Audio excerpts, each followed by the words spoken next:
and there are al-Qaeda terrorists inside Iraq. Other administration officials made it clear they had no evidence tying Saddam Hussein to the September 11th attacks, but the reason for connecting al-Qaeda to Iraq, however tenuously, is clear. It provides yet another rationale, terrorism, for American military action. A Nightline team has just returned from northern Iraq, a region now controlled by the Kurds and protected from Iraqi forces by American and British warplanes enforcing a no-fly zone. The Kurds, we should say up front, have a vested interest in any American military effort to oust Saddam, but as we hear from Nightline correspondent Don Dahler, they are eager to provide evidence about the presence of al-Qaeda inside Iraq. In the mountains of northern Iraq that separate the Kurds' territory from Iran, Kurdish soldiers peer out at the front lines of a radical militant Islamic group called Ansar al-Islam. The Kurdish government says this organization has carried out assassinations of key officials and is trying to install a Taliban-like society in neighboring villages. There are only an estimated 500 al-Ansar fighters here, so the Kurds' efforts to eradicate them makes this a relatively small war. But it's a war against a foe with global implications. The U.S. and Kurdish governments believe al-Ansar is directly linked to al-Qaeda and is part of a larger relationship between Saddam Hussein's regime and Osama bin Laden's terrorist organization. We have what we consider to be credible evidence that al-Qaeda leaders have sought contacts in Iraq who could help them acquire weapons of mass destruction capabilities. In this prison in the Kurdish city of Sulaymaniyah, we were introduced to 3 men who claim to have first-hand knowledge of such a connection. The risk in interviewing prisoners is not knowing if they've been threatened or are just saying what we want to hear, or what their Kurdish captors, who want the U.S. to intervene militarily against Saddam, want the world to hear.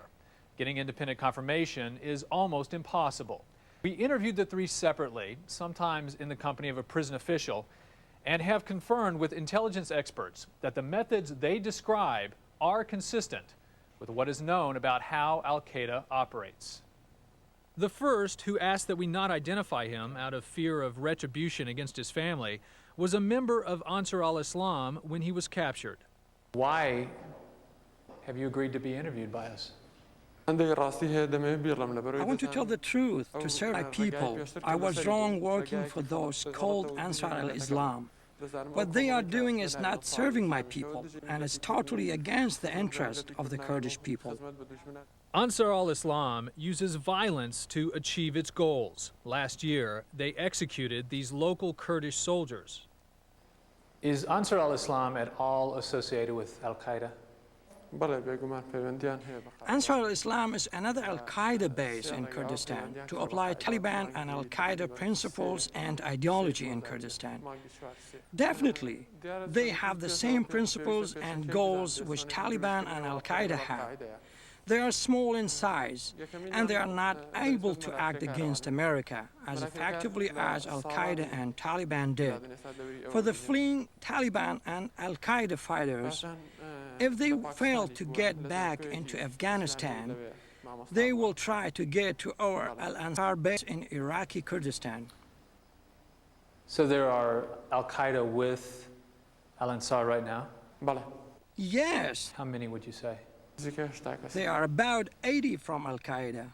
Mohammed Mansour Shahab Ali was convicted of assassinating an Iraqi dissident in Iran. He was caught at the border with photographs intended to show the people who hired him that he completed the job. He has used knives, guns, and explosives, he says. He also says he's killed so many people that he lost count. Killing is something I did. I killed, true, but I cannot tell you how many I killed. This was for the Iraqi intelligence and al-Qaeda. What were you doing for al-Qaeda when you were captured? I was doing a lot of things for them.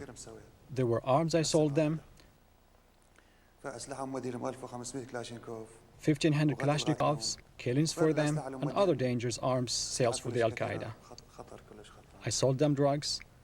Did you ever meet Osama bin Laden? Yes, 4 times I met them. Salman Dawood, whom I dealt drugs with since 1996, introduced me to him. In 1997, he introduced me to Sheikh Osama bin Laden, whom I got to know later.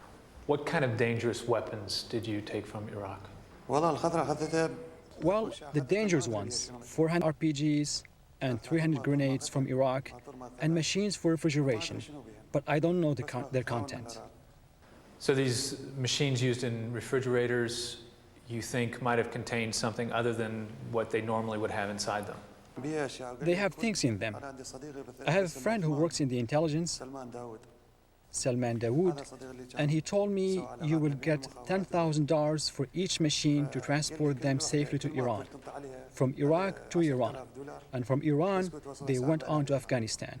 But I don't know their contents, only God knows. $10,000, that's a lot of money for refrigerator parts. These were unusual request jobs. Just so that we're clear, you took the refrigerator motors with whatever substance inside them to the Iraqi border from Iran, correct? We brought them from Baghdad to Iran, and from Iran to Afghanistan. This was in 2000. How did you begin working for Al-Qaeda? Why did you get involved with this organization? I work with them, giving them weapons and taking drugs. That's it. Then, after I met Osama bin Laden, he asked me to carry out assassinations for him in Iran. He asked me to buy them weapons not available in Iran. The first time I went to Iraq, before I met Osama bin Laden, we took 150 Kalashnikovs. When you met with bin Laden, did you have any sense that he saw his enemy as America?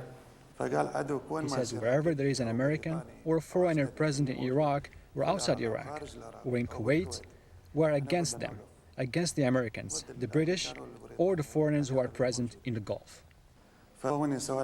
They asked me to carry the operations in Kuwait against the Americans in the Gulf. We were to buy ships in Iran, and we were given $16 million for this operation. We were to plant 500 kilograms of TNT on each ship, and each ship was to have speedboats attached. It's unclear how far the plot, if it existed, actually went. When we come back, an Iraqi spy claimed that Iraq and Al-Qaeda were brought together by a common enemy, the United States. This is ABC News Nightline, brought to you by ING.